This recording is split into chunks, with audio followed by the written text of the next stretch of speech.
Assalamualaikum warahmatullahi wabarakatuh. Halo semuanya, perkenalkan nama aku Cantika Sari Kusumaratri dari Prodi Ilmu Komunikasi kelas 2A. Nah, pada kesempatan hari ini aku akan menjelaskan tentang tradisi sosiokultural. Sebelum kita masuk ke tradisi sosiokultural, teman-teman tahu nggak sih kalau ilmu komunikasi itu mempunyai 7 tradisi teori komunikasi lainnya loh. Yang pertama ada tradisi retorika, dan yang kedua ada tradisi semiotik, yang ketiga ada tradisi fenomenologi, yang keempat ada tradisi sibernatika, yang kelima ada tradisi sosiopsikologi. Nah, tradisi sosiokultural ini ada keurutan ke-6. Kemudian yang terakhir ada tradisi kritis. Semua tradisi teori komunikasi memiliki peran dan konsepnya masing-masing. Nah, kita akan membahas lebih dalam lagi tentang tradisi sosiokultural.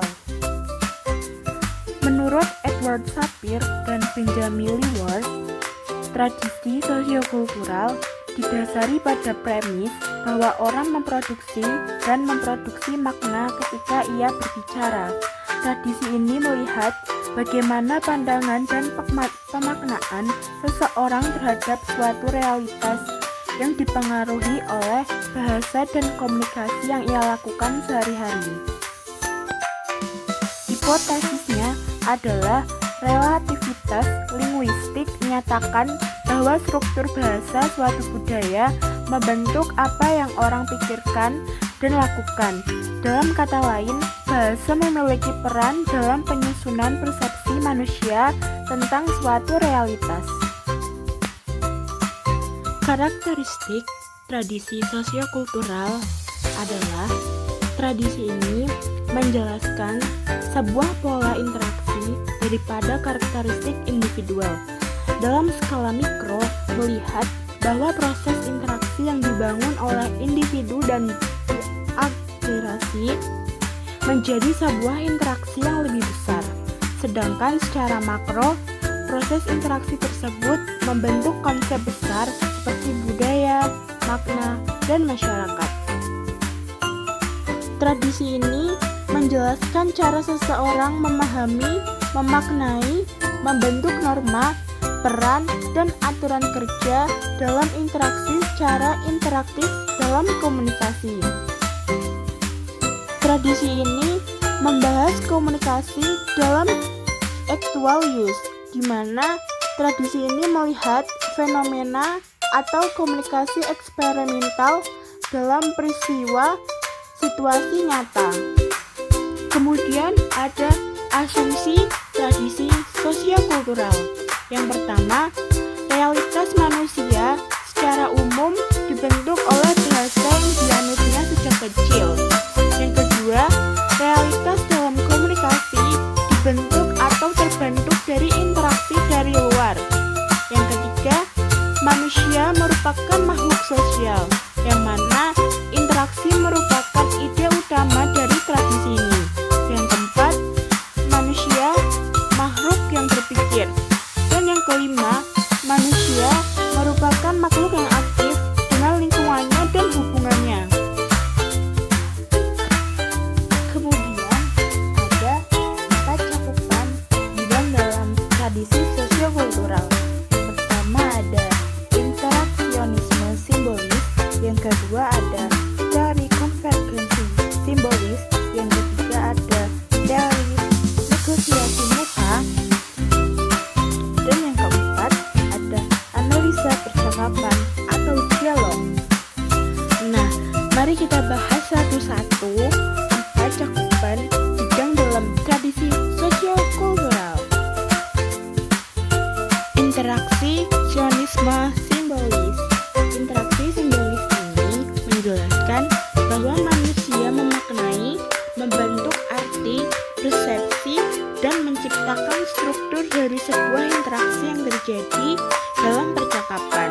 Singkatnya, interaksionisme simbolis merupakan suatu aktivitas komunikasi atau pertukaran simbol yang diberi makna. Teori konvensi simbolik berdasarkan pada gagasan bahwa para anggota dalam kelompok harus bertukar fantasi dalam rangka untuk membentuk kelompok yang kohesif. Sedangkan teori negosiasi wajah menggambarkan berbagai gaya manajemen konflik yang digunakan oleh orang-orang dari budaya yang berbeda. Teori negosiasi wajah menjelaskan dan mempraktisi perbedaan budaya dalam menanggapi konflik. Kemudian yang terakhir ada analisa dialog yang dikenal sebagai etnografi, di mana dalam pendekatannya analisa dilakukan melalui studi rinci tentang bagaimana orang mengatur kehidupan mereka sehari-hari. Selanjutnya, relevansi tradisi dengan teori komunikasi. Realitas tidak berada di luar pengaturan kita, melainkan dibangun melalui proses interaksi dalam kelompok komunitas yang mementingkan proses komunikasi terjadi dalam situasi atau konteks yang sebenarnya. Relevansi berada pada cara pemahaman individu terhadap norma, makna, pesan, dan aturan bekerja interaktif dalam komunikasi. Kemudian, keragaman tradisi sosiokultural. Yang pertama ada interaksi simbolis yang memandang hubungan sosial antar individu dapat dibongkar dengan jelas. Observasi, partisipan, dan sudut pandang kedua yaitu sosiokultural yang memahami bahwa interaksi sosial pada akhirnya membentuk kognisi manusia. Yang kedua, konstruksionalisme atau konstruksi sosial dari sebuah realita, yaitu mengenal pengetahuan manusia dibentuk melalui interaksi sosial. Yang ketiga, sosial linguistik. Manusia menggunakan bahasa secara berbeda di seluruh kelompok budaya dan kelompok sosial. Yang keempat, etnometodologi. Manusia menggunakan pengamatan cepat perilaku kecil dalam situasi kehidupan nyata. Yang kelima, etnografi. Pengamatan yang bertujuan untuk menggali konstruksi makna dalam kelompok sosial yang tercipta melalui perilaku linguistik dan non-linguistik anggota kelompok. Yang terakhir, filosofi bahasa. Membahas hubungan antara bahasa, masyarakat, dan budaya. Teori ini berpendapat bahwa bahasa tidak hanya alat komunikasi, tapi juga mencerminkan dan membentuk nilai norma dan identitas suatu kelompok sosial, interaksi sosial, dan budaya.